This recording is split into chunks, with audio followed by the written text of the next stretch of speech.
তোমার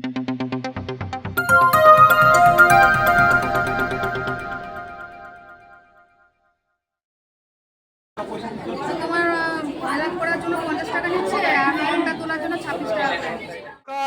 এই মুহূর্তে আমি উত্তর হাওড়া পৌর 1-এ রয়েছি, আর এখানে অন্নপূর্ণা ভান্ডার নিয়ে ফর্ম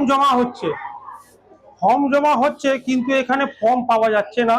এখানে পরিষ্কারভাবে লিখেছে ফর্ম বড় অফিস থেকে দেওয়া হবে না, ফর্ম অনলাইন থেকে ডাউনলোড করে ফিল আপ করে জমা দিতে হবে। তো আমার বক্তব্য একটা, যারা শিক্ষিত আছে তারা তো ফর্ম ডাউনলোড করে ভরে দিতে পারবেন, কিন্তু যারা অশিক্ষিত, যারা বয়স্ক মানুষ, আমি ওনার থেকে কিছু জিজ্ঞাসা করবো। কাকিমা, আপনি ফর্মটা কোত্থেকে পেলেন?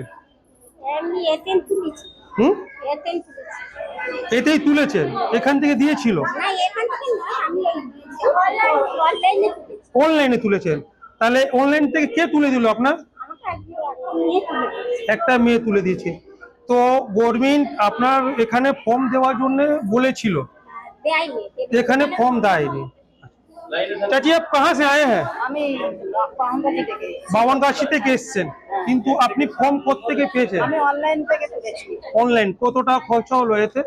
ওই তো ফর্ম তুলতে 25 টাকা নিয়েছে, আর ফিল টাকা জেরক্স করে মোট 92 টাকা নিয়েছে। 92। দিদি, আপনার নাম বলবেন? আপনি এই মুহূর্তে কোথায় রয়েছেন?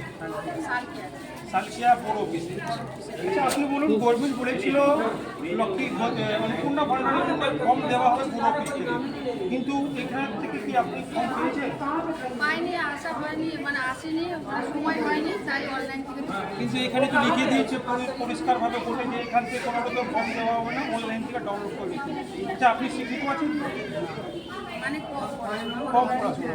তাহলে যারা শিক্ষিত আছে তারা তো অনলাইন থেকে ফর্ম ডাউনলোড করে বের করে দেবে, কিন্তু যারা শিক্ষিত নয় বা যারা বয়স্ক মানুষ, যার কেউ হেল্প করনে वाला কেউ নয়, তারা এই ফর্মটা কী করে পূরণ করবে বা কী করে পাবে? শুনেছি তাদের বাড়িতে গিয়ে বাড়িতে যাবে ফর্ম নিতে, ওরাই বলছে ফিল আপ করে দেবে, আর নাহলে যারা অনলাইন থেকে নিচ্ছে সেখানে জেরক্স করে তারাই ফিল আপ করে দিচ্ছে। কি খরচা লাগবে? টাকা পয়সা টাকা পয়সা তোমার আলাপ করার জন্য 50 টাকা নিচ্ছে আর ফর্মটা তোলার জন্য 26 টাকা করে নিচ্ছে।